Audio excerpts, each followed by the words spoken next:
ઉગ્ર હતો. ત્યારે ભગવાને ભીમને કહ્યું કે ભીમ તો સાંભળ, તમારી અંદર દયા છે, કરુણા છે, નીતિ છે, પ્રમાણિકતા છે, સત્ય છે. એટલા માટે જ ભીમ હું તમારા પગલે પગલે હાલું છું, બાકી હું બીજાના પગલે પગલે હાલું નહીં. આ દયા ને આ પ્રેમ છે ને એ જ તમારી જીત છે.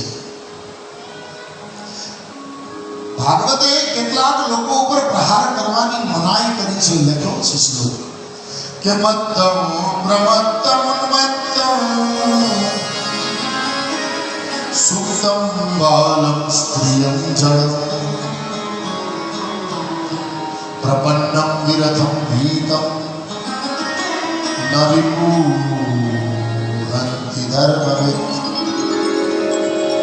કેટલાક લોકોની ઉપર પ્રહાર કરવો આ જગતનો મોટામાં મોટો અધર્મ છે.